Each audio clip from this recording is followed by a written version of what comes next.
Assalamualaikum warahmatullahi wabarakatuh. Bismillahirrahmanirrahim. Alhamdulillahi rabbil alamin. Assalatu wassalamu ala ashrafil anbiya'i wal mursalin, Sayyidina wa maulana Muhammadin wa ala alihi wa sahbihi ajma'in. Asyhadu an la ilaha illallah wahdahu la syarika lah, wa asyhadu anna Muhammadan abduhu wa rasuluhu la nabiyya wa la rasula ba'dah. Fallahumma salli wa sallim wa barik wa an'im ala sayyidina Muhammadin wa ala alihi wa sahbihi wa man tabi'ahum bi ihsanin ila yaumiddin. Alim ulama, cerdik pandai, tokoh masyarakat, besar tak disebut gelar, kecil tak dihimbau nama. Umumnya hadirin hadirat, tamu-tamu Allah, sidang jamaah salat maghrib yang dimuliakan oleh Allah Subhanahu wa ta'ala. Alhamdulillahi rabbil alamin. Kembali kita menyegarkan rasa syukur kepada Allah pada malam hari yang penuh berkah ini, di tempat yang diberkahi ini, dan pada saat yang juga kita mendapatkan dan merasakan banyak barakah. Kita bersyukur kepada Allah. Mudah-mudahan dengan sedikit syukur ini menambah nikmat dari Allah Subhanahu wa ta'ala, dan juga menjadi pemberat timbangan kebaikan kita di akhirat kelak dari apa semua yang kita lakukan ini. Amin ya rabbal alamin. Sebuah majlis yang apabila tidak disebutkan di dalamnya salawat dan salam kepada Rasulullah sallallahu alaihi wasallam adalah majlis yang tidak memiliki aroma. Karenanya marilah kita bersalawat kepada Nabi kita Muhammad sallallahu alaihi wasallam. Allahumma salli ala sayyidina Muhammad wa ala ali sayyidina Muhammad. Dan kita mengucapkan salam kepada Nabi kita dengan ucapan assalamu alayka ya Rasulullah. Bapak Ibu jamaah hadirin hadirat yang dimuliakan oleh Allah Subhanahu wa ta'ala, pada malam ini kita sudah sampai kepada pembahasan terakhir dari pembahasan mandi di dalam kitab fikih Al-Manhaji yang kita baca ini. Pada halaman yang ke-91 kita masuk ke persoalan makruhatul ghusli, hal-hal yang dianggap makruh dalam mandi wajib ataupun mandi sunnah. Jadi apa saja yang dianggap makruh, termasuk kategori makruh ya, apabila kita lakukan di dalam proses mengangkat hadas besar, yaitu mandi wajib ataupun di dalam mandi sunnah. Nah, Bapak Ibu hadirin hadirat yang dimuliakan oleh Allah, sebelumnya kita pertegas kembali ya, biasanya di dalam kajian-kajian fikih segala yang bertentangan dengan poin-poin yang dianggap sunnah di sesuatu itu, maka jatuhlah hukumnya kepada makruh. Ya, dalam kajian-kajian fikih, misalnya ketika pada pekan lalu kita membahas ya, tata cara yang disunnahkan di dalam proses mandi, itu diantaranya diuraikan ya, hendaklah kita membuat 3 kali mandi, dalam artian 3 kali cucian di saat kita mandi tersebut. Nah, maka jika kita buat satu, ya sudah mencukupi, tetapi bertentangan dengan atau bercanggah dengan sunnah. Nah, tetapi pada kajian kita di dalam yang makruh di persoalan mandi ini, ya sekali lagi kita tambah penegasan, ya makruh adalah segala sesuatu yang apabila dilakukan tidak apa-apa, namun apabila kita tinggalkan akan mendapatkan pahala. Ya, kalau sunnah dilakukan berpahala, ditinggalkan tidak apa-apa. Sedangkan sunnah, ya sedangkan makruh apabila dikerjakan tidak apa-apa, namun bila ditinggalkan akan mendapat pahala. Jadi sisi peninggalannya itu lebih dikuatkan di dalam makruh, sedangkan di dalam sunnah sisi memperbuatnya lebih diutamakan. Makanya sering kita ucapkan, sering kita ingatkan, dan bahkan sering kita sampaikan, ya di antara kalangan, di antara umat kita sekarang banyak yang meninggalkan sunnah disebabkan karena dia sunnah, tetapi ada pula yang mengerjakan makruh karena dia makruh. Nah ini kan terbalik.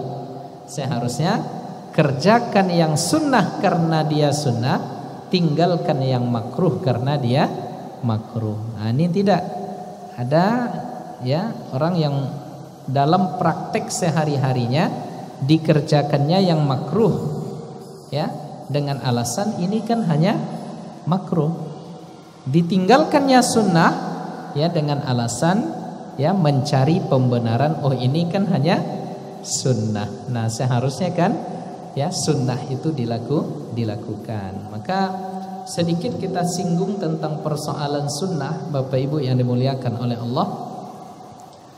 Ya, sunnah itu nanti manfaatnya kembali kepada kita di akhirat.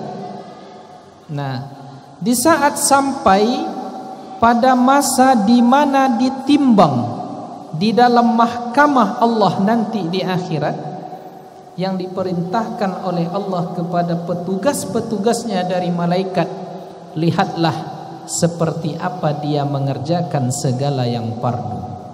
Setelah dilihat yang fardunya banyak kekurangan, ya maka Allah berkata kepada petugasnya, pada malaikatnya pada waktu itu, unzuru, lihatlah, hal kana min abdi min nawafil, adakah hambaku ini memiliki segala sesuatu dari ibadah yang bersifat sunnah. Lalu ternyata jika ada yang sunnah-sunnah ini dia lakukan, maka Allah memerintahkan kepada malaikat untuk yang sunnah-sunnah ini menambal segala kekurangan-kekurangan yang wajib.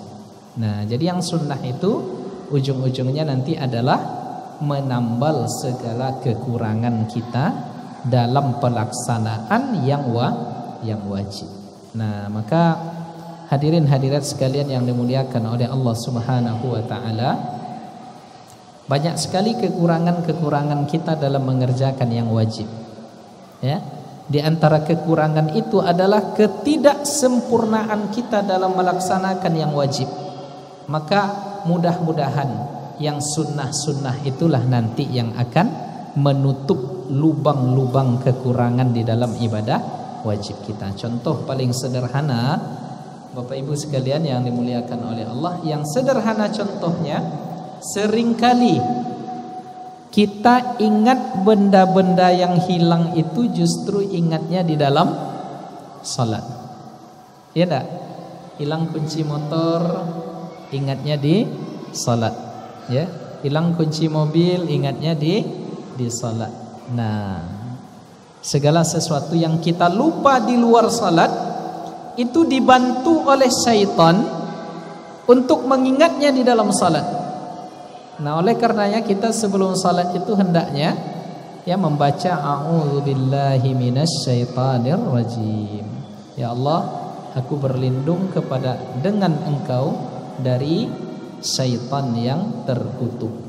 Nah, kenapa? Karena syaitan ini pandai mengambil tempat di dalam hati kita. Jika kita tidak berlindung kepada Allah, dia akan mendapatkan tempat yang nyaman di diri kita. Nah, maka disebutkan di dalam Al-Quran, surat terakhir di dalam Al-Quran, ya, qul a'udzu birabbin nas malikin nas ilahin nas min syarril waswasil khannas. Berlindung kepada Rabb Allah Subhanahu wa taala dari keburukan waswasnya syaitan yang bernama khannas. Apa tugas dia? Alladzi yuwaswisu fi sudurin nas, yang memberikan rasa was-was di dalam jiwa, di dalam dada manusia, di dalam kalbu manusia. Jadi kalau kita tidak mempersiapkan, ya, batin kita kepada Allah saat akan salat, itu syaitan akan mendapatkan tempatnya. Nah, maka kita berlindung kepada Allah Subhanahu wa taala, ya, dari godaan-godaan yang seperti ini. Nah, artinya ini menggerus, ya, ibadah-ibadah wajib kita. Maka apa yang akan menyempurnakannya, apa yang akan membuat ibadah itu kembali bernilai, maka lakukan sunnah-sunnah yang mengiring ibadah tersebut. Ya, lakukan sunnah-sunnah yang mengiring ibadah tersebut. Ya, paling sederhananya, ketika masuk WC dahulukan kaki kiri, keluar darinya dahulukan kaki kanan. Masuk ke masjid dahulukan kaki kanan, keluar darinya, ya, kaki kiri. Jadi yang sederhana-sederhana itu banyak yang kita tinggalkan. Jadi Bapak Ibu yang dimuliakan oleh Allah, pemahaman sunnah harus kita perbaiki mulai dari sekarang, ya, perbaikan dalam memahami sunnah, ya. Di dalam sebuah kitab disebutkan, ya, rifqan li ahli sunnah, berbuat lembutlah, ya, kepada sesama ahlus sunnah wal jamaah. Nah, kenapa demikian? Ada contoh. Salah seorang bapak-bapak, ya, dia berwudu, mungkin barangkali baru hijrah, hanya saja wudunya tidak sempurna, ya. Lalu ketika berwudu tadi, di dalam sebuah buku diceritakan pengalaman seseorang ulama. Faja'a syababun, datanglah seorang pemuda mutahammisun, yang bersemangat. Nampak dari penampilan fisiknya dia sangat menjaga sunnah, ya, lahu lihyah, dia memiliki jenggot yang bagus. Kemudian pakaian yang ia pakai di atas mata kaki, ini kan sunnah, indah, bagus, ya. Nah, lalu dia dengan kasar menegur bapak yang sedang berwudu tadi, karena dia lihat wudhu bapak ini tidak sesuai sunnah dalam versi dia. Nah, cuma bapak ini cerdas, ya, ketika dia dikritik dengan, dalam tanda kutip, agak kasar seperti itu, apa jawabannya? Aku mungkin ketika berwudhu ini mungkin tidak sempurna, ada sunnah yang terabaikan, tetapi engkau, wahai anakku, demi menegakkan sunnah, engkau tinggalkan sunnah yang lain. Adakah sunnahnya kasar kepada orang tua seperti yang engkau perbuat ini? Oh, jadi apa namanya? Setelah dijawab dengan jawaban yang cerdas seperti itu, si pemuda yang lagi bersemangat tadi, kalau dalam bahasa kampung kami, mengalucui, ya, pergi saja dengan begitu saja. Nah, jadi apa namanya, menyebarkan sunnah dengan cara yang tidak sunnah adalah bid'ah sejati. Bisa dipahami itu ya? Menyebarkan sunnah dengan cara yang tidak sunnah, justru di saat itu ia sedang melakukan bid'ah sejati. Jadi pernah datang salah seorang ya kepada Rasulullah sallallahu alaihi wasallam ya, meminta kehidupan bebas. Izinkan aku berzina ya Rasulullah. Apa jawaban Rasulullah ketika itu? Ternyata kalimat-kalimat menghujam tidak diperlukan saat itu. Bahkan kita tegaskan kalimat bid'ah tak perlu kita uraikan, kita tuturkan panjang lebar ketika itu. Cukup Nabi mengatakan, aradita, ridhakah engkau? Itu terjadi di istrimu, terjadi di emakmu, ibumu, terjadi di saudari-saudarimu, dan mungkin bisa terjadi di anak perempuanmu. Kalau sudah disentuh yang sedikit itu kan menggelegar itu hati, karena akan lahir rasa cemburu. Nah, tidak ya Rasulullah. Maka kalau kamu tidak mau itu terjadi di keluargamu, begitu pula orang lain. Jadi disentuh langsung, tepat menghujam di titik di mana seseorang ini bisa sadar. Nah, itu cara yang sunnah. Jadi sunnah itu begitu, Pak. Ya, datang lagi kepada Rasulullah sallallahu alaihi wasallam seorang laki-laki, ya Rasulullah, mata sa'ah, kapan terjadinya hari kiamat? Nah, lalu Nabi mengatakan, tidak perlu berpanjang lebar, tetapi Nabi justru mengatakan, maza a'datta laha, apa yang justru engkau sudah perbuat ya untuk menyambut hari kiamat itu. Jadi tak perlu engkau tahu kapan waktunya, tetapi yang paling penting engkau ketahui, yang engkau lakukan adalah apa yang engkau persiapkan untuk itu. Jadi begitulah sunnah. Jadi sunnah yang bermaksud menyatukan itu ya seperti itu. Ya, sunnah yang menyatukan itu yang seperti itu.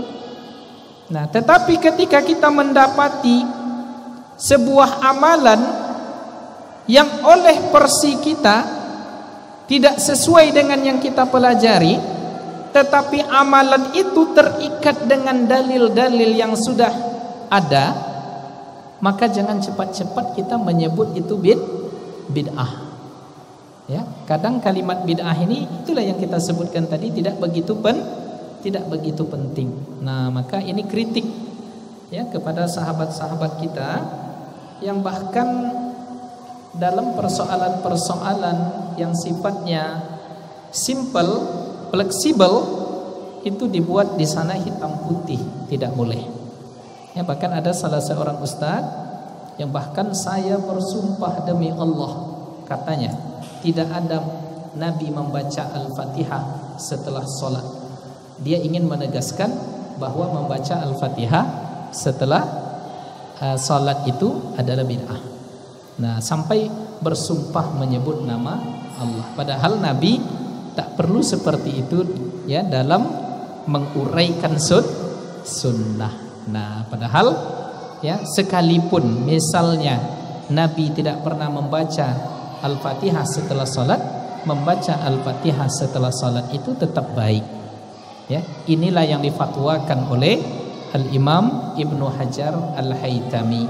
Ya, di mana letak kebaikan membaca Al-Fatihah ini? Karena Al-Fatihah itu diturunkan langsung oleh Allah secara lengkap dari arasnya dan disebut sebagai Fatihah, pembuka.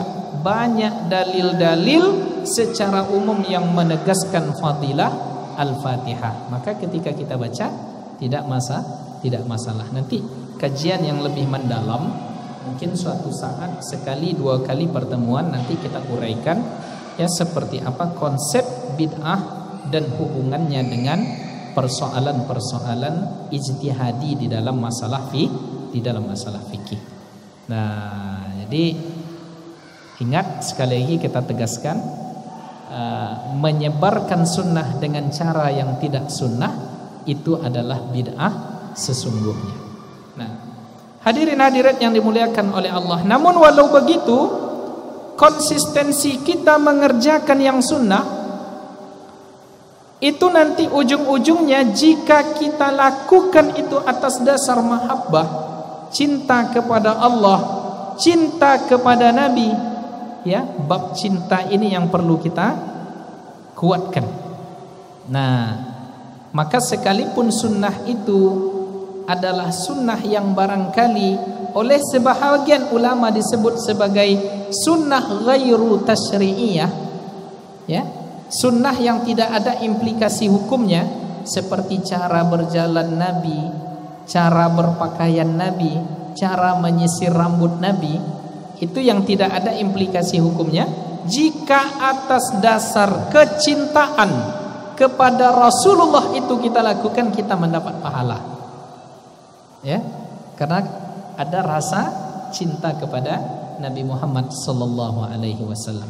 Maka orang yang ada cinta di dalam hatinya, apalagi cinta kepada Allah, cinta kepada Rasul, kesejukan akan terasa damai apabila ia berjumpa dengan umat Nabi Muhammad sallallahu alaihi wasallam. Ya, penting ini kami utarakan, ya, karena banyak orang pada hari ini cerita sunnah tetapi hilang dari substansi sunnah sesungguhnya. Oleh karena itulah Al-Imam Asy-Syafi'i mengatakan, ya, perbedaan ruang-ruang, perbedaan pendapat di dalam pengajian itu jangan sampai merusak rasa di hati, ya. Afala nakunu ikhwanan wa illam nattafiq fi mas'alah. Bolehkah kita masih tetap bersaudara sekalipun kita, ya, tidak sepakat dalam 1-2 persoalan. Nah, ini sampai-sampai ada pula sekelompok atau oknum yang mengatakan Syekh Yusuf Al-Qaradawi tidak berilmu. Nah, ini kan parah ini. Ada kemarin itu kan salah seorang ustadz menyebut Syekh Al-Qaradawi tidak berilmu, padahal beliau sudah mengarang hampir 200 kitab dan beliau ketua pertama, ya, di Ikatan Ulama Dunia. Jadi beliau Ikatan Ulama Dunia, ya, dikatakan tidak berilmu. Nah, itu kan kurang adab.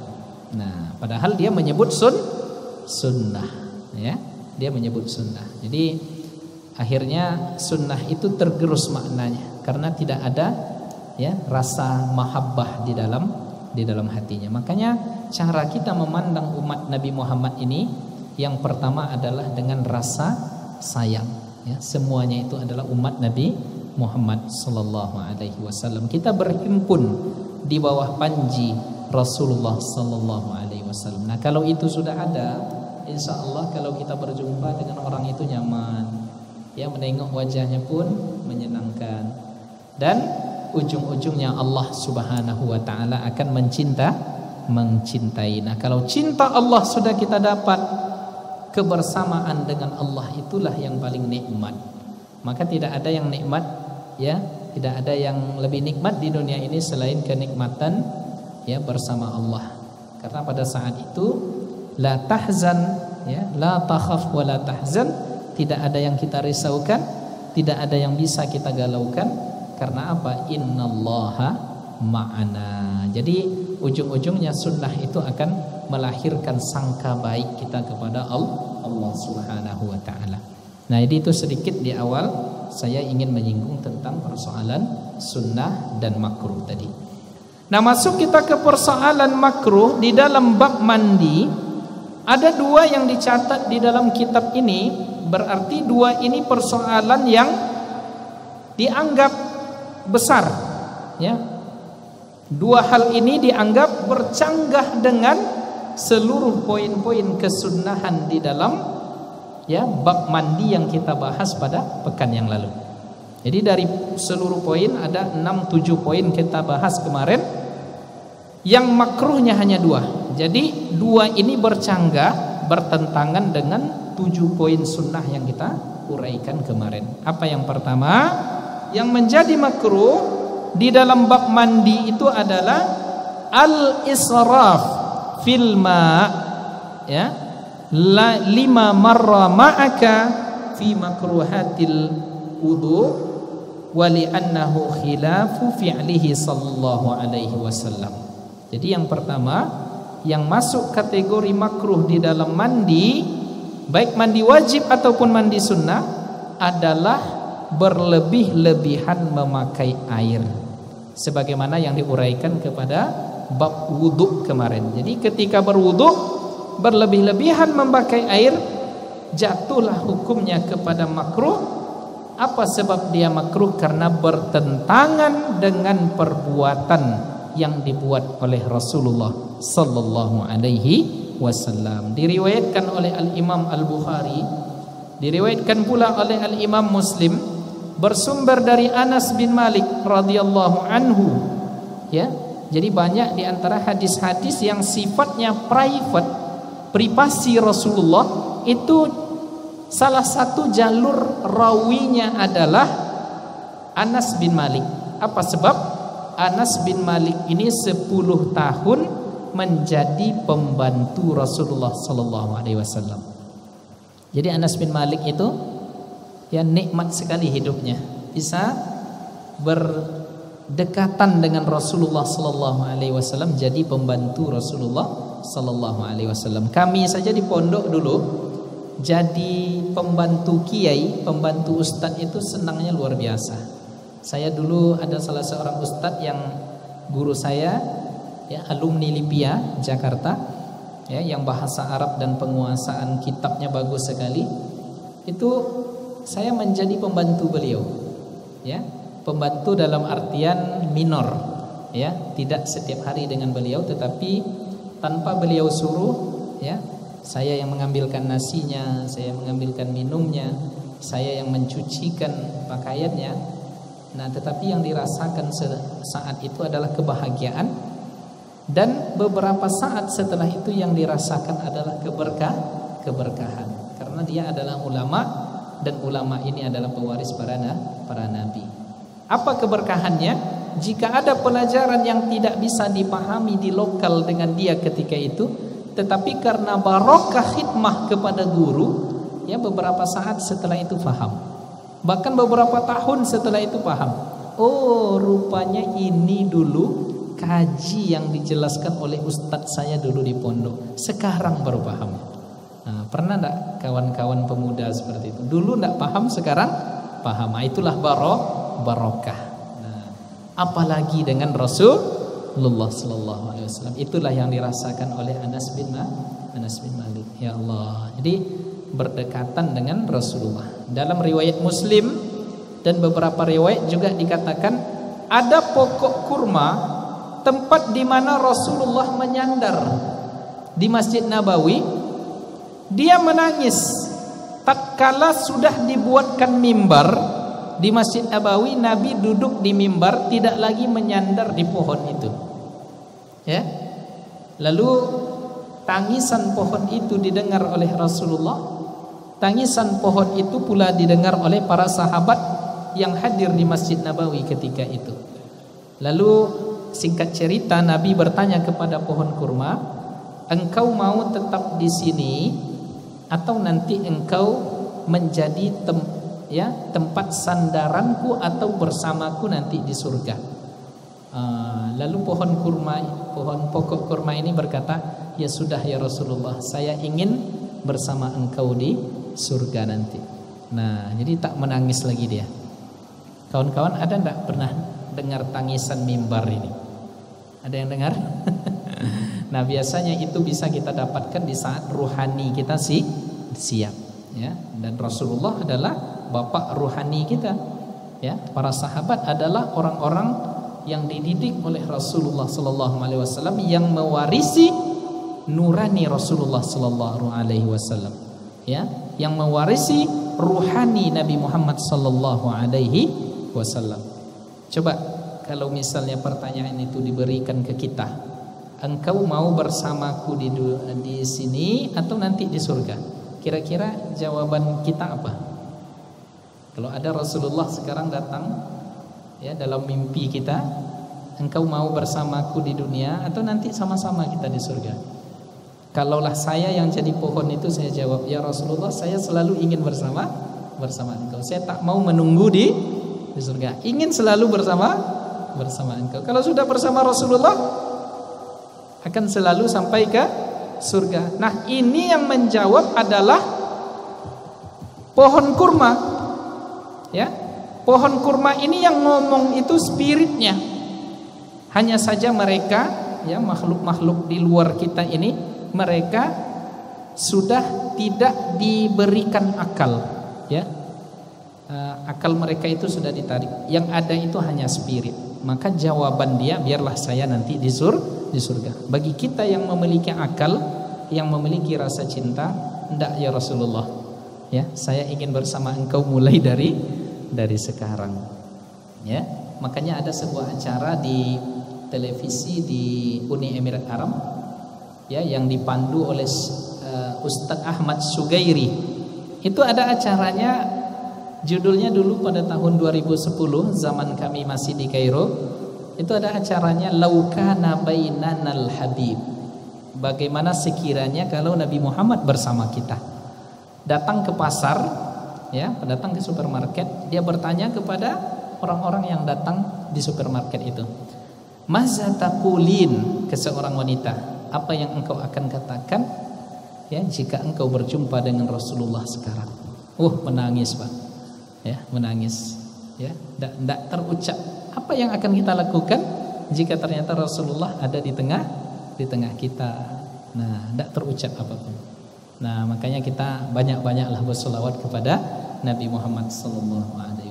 Maka, ya, kita yang punya akal, yang punya rasa cinta tentu akan menjawab, saya ingin bersama engkau wahai Rasulullah SAW. Kalau sudah bersama Rasul, ya, ada satu ayat dan ada beberapa ayat mengatakan, ya, kami tidak akan mengazab, ya, sebuah kaum wa anta fihim, ya, sedangkan engkau ada di mereka wahai Muhammad. Jadi Allah tak mau mengazab kaum yang ada Nabi Muhammad di dalam kaum itu, ya. Dan jika ada di kalbu kita Muhammad, maka yang akan turun itu hanyalah keberkahan, bukan azab. Apapun yang terjadi di tengah kita sekarang, mau corona, mau covid, ya, apapun yang terjadi, ya, itu adalah bunga-bunga dunia. Yang penting di dalam kalbu kita ada Allah dan ada Rasul. Makanya Al-Habib Ali Al-Jufri mengatakan, ya, standar ringan, standar minor cinta kepada Nabi Muhammad itu adalah, ada ndak sebelum tidur itu kerinduan ingin berjumpa dengan dia di alam mimpi. Tapi kalau ndak ada, ya, muskilah itu. Apalagi yang bujang-bujang nih, mimpinya lain, ya, mimpinya lain. Mimpi apa itu? Wallahu a'lam. Mereka yang tahu. Tetapi ada yang menarik. Umar bin Khattab, maaf, dia pernah mimpi ihtilam, mimpi basah. Padahal setiap malam dia menikmati berjumpa dengan Rasulullah SAW setelah Rasulullah wafat. Nah, jadi apa katanya? Istighfar dia setelah terbangun, sagalatni as-siyasah. Ini masalah politik ini sudah menyibukkan aku sehingga lupa kepada Nabi Muhammad. Kita sekarang nih sibuk dengan masalah politik, ekonomi, covid. Ya, sibuk aja memikirkan itu, sehingga kosong ruang yang harusnya ada Nabi kita di dalam kalbu kita. Jadi kok sampai panjang pula kita cerita tentang itu, ya. Makanya cerita tentang Nabi Muhammad nih begitu nikmat, ya. Tidak pernah bosan kita menceritakan Rasulullah. Mudah-mudahan cerita cinta kita inilah nanti didengar oleh Allah, disampaikan kepada Nabi. Mudah-mudahan kita dipayungi oleh syafaat Nabi Muhammad sallallahu alaihi wasallam. Walaupun nanti dari jarak jauh kita nengok Nabi Muhammad itu jadilah, enggak? Ya enggak, adik-adik sekalian. Dari kita sini yang beliau di sana misalnya, nampak dari jauh pun sudah jadi. Apatah lagi, ya, dekat dengan Rasulullah sallallahu alaihi wasallam. Nah, Bapak Ibu yang dimuliakan oleh Allah Subhanahu wa taala. Jadi Anas bin Malik 10 tahun menjadi pembantu dekat Nabi Muhammad. Apa informasi dari beliau? Kana Nabi sallallahu alaihi wasallam yaltasil bis-sa' ila 5 amdadin wa yatawaddau bil muddi. Nabi itu mandi besarnya hanya dengan air seukuran 1 sa' atau sampai 5 mud. 3 sa' itu perkiraannya sekarang lebih kurang 3 liter air. Jadi mandi dengan 3 liter. Bisa? Sulit Pak ya? Nah Rasulullah itu seperti itu. Betapa Nabi itu tidak berlebih-lebihan memakai air. Dan wuduknya Rasulullah itu cukup dengan 1 mud. Ya, Syekh Ali Jabir meriwayatkan dengan menerima riwayat mud Nabi itu ada ukuran mudnya. Ya, kalau tak salah tak sebesar inilah. Ya, 1 mud itu. Ya, kalau di sini di catatan ini sekitar 750 mililiter atau 625 gram. Ya, berarti kan seginilah ya. Rasulullah berwuduknya dengan 1 mud, mandinya dengan 1 sa' dengan 3 liter air. Nah, bisa enggak ini kira-kira? Ya, bisa, insyaallah bisa. Kalau kita mengambilnya sedikit-sedikit.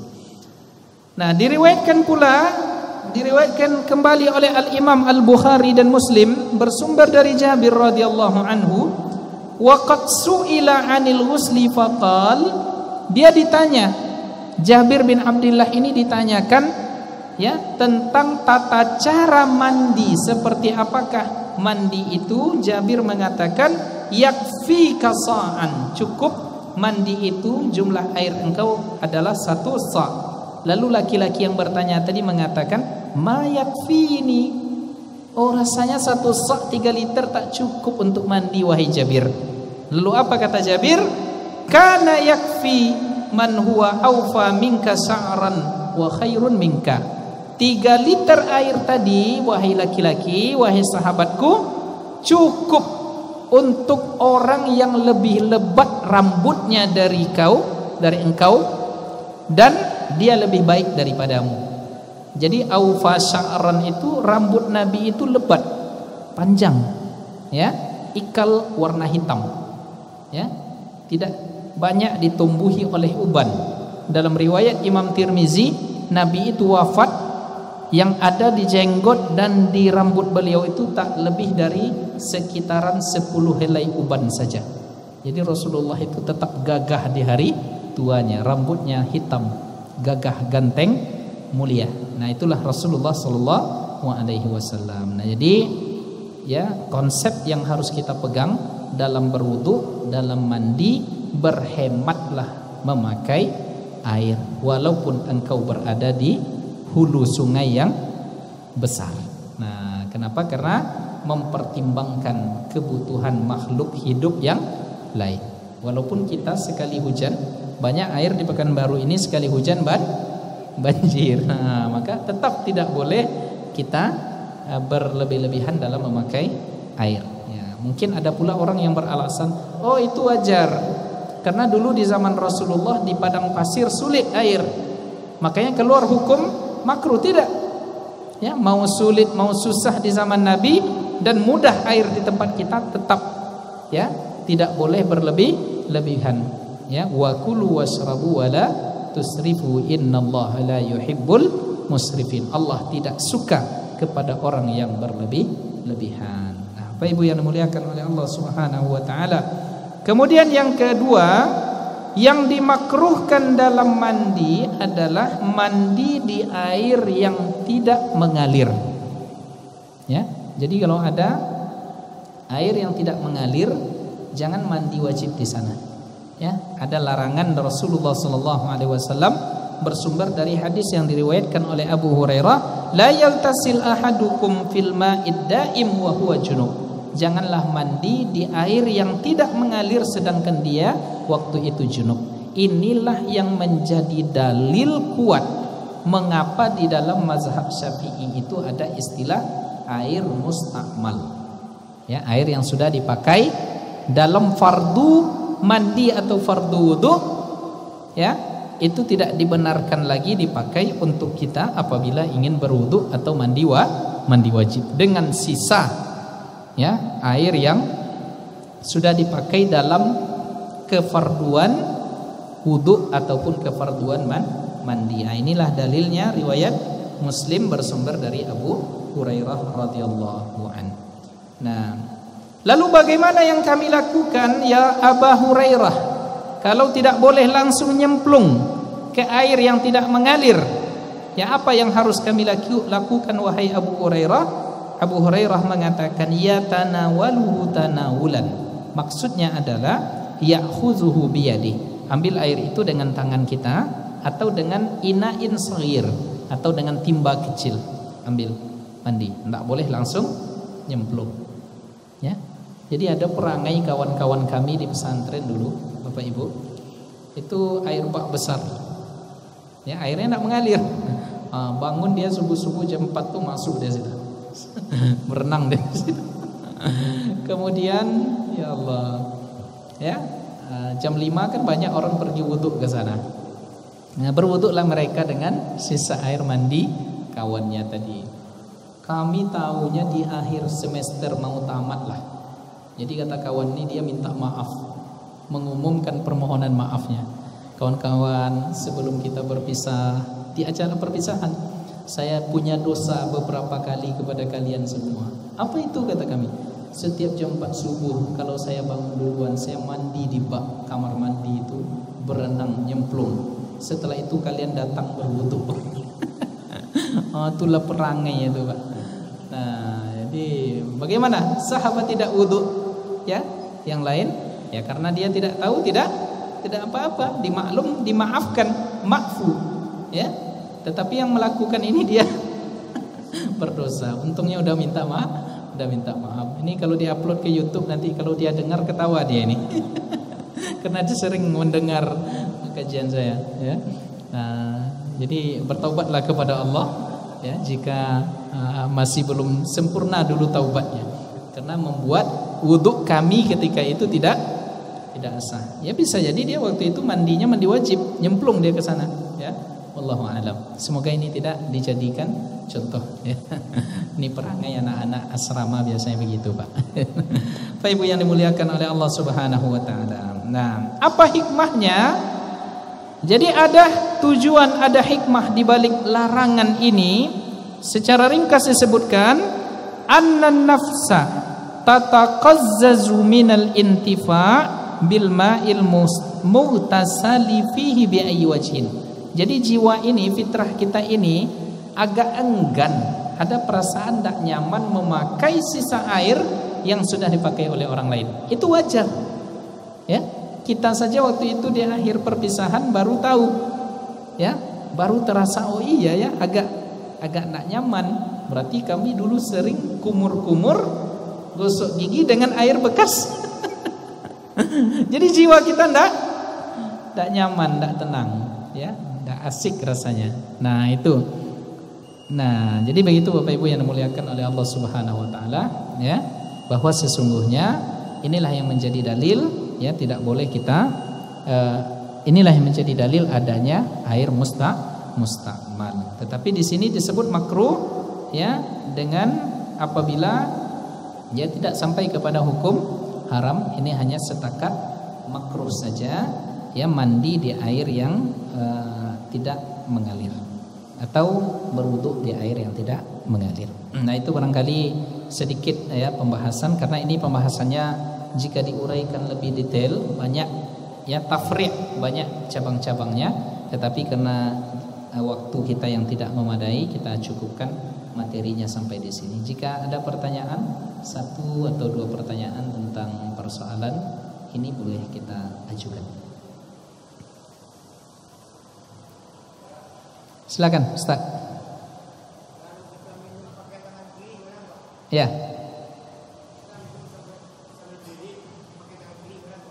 Minum dengan tangan kiri sambil berdiri pula, sambil merokok pula, sambil pula merokok dengan tangan kiri. Saya pernah nampak tuh, Pak.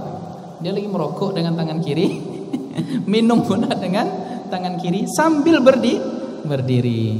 Nah, ada hadis Nabi Muhammad SAW mengatakan, "Idza syaraba ahadukum falyashrab biyamini, wa idza akala ahadukum falyakul biyamini." Apabila minum di antara kalian atau makan, ada di antara kalian yang makan atau minum, minumlah dan makanlah dengan tangan kanan. Fa inna syaitan, karena syaitan yakulu bisimalihi wa yasrabu bisimalihi, karena syaitan itu makan dan minumnya dengan tangan kiri. Nah, maka jika bertentangan dengan perintah Nabi dan ada indikasi kuat dari dalil-dalil yang lain menyatakan bahwa larangan ini tidak sampai setakat haram, maka minum dengan tangan kiri dia masuk kepada makruh apa haram? Ya, minum dengan tangan kiri masuk kepada makruh. Itu salah satu pendapat ya ulama Syafi'iyah. Tapi kalau terus-menerus minum dengan tangan kiri, jatuhlah muruahnya. Ya, jatuhlah muruahnya, tidak bisa disebut sebagai orang yang adil. Ya, maka biasakan sunnah yang kanan-kanan. Makanya kemarin kita sudah membahas Nabi Muhammad itu suka yang kanan-kanan. Ya, baik nyisir rambut, ya, memulai memakai sandal, memakai baju. Nah, makanya saya katakan saya sejak baca hadis itu memakai jam tangan sebelah kanan. Bagaimana sebelah kiri, Ustaz? Nah, itu sebelah kiri tuh. Ya, tidak sampai kepada haram tetapi makruh. Nah, begitu juga dengan minum berdiri itu makruh, lebih baik duduk. Nah, itu barangkali yang bisa kita uraikan ya. Jawaban tadi kami dapatkan dari salah satu pendapat di dalam internal mazhab Syafi'i. Itu yang kita pegang. Ya, jika ada kekeliruan atas segala yang kami sampaikan ini, mohon maaf, mohon tunjuk ajar dari para alim ulama. Banyak cakap saya yang silap dan salah, mohon maaf dari hadirin hadirat. Mudah-mudahan apa yang kita pelajari ini berbuah menjadi amal dan menjadi kearifan dan kita mendapatkan hikmah. Amin ya rabbal alamin. Subhanakallahumma wa bihamdika asyhadu an la ilaha illa anta astaghfiruka wa atubu ilaik. Assalamualaikum warahmatullahi wabarakatuh.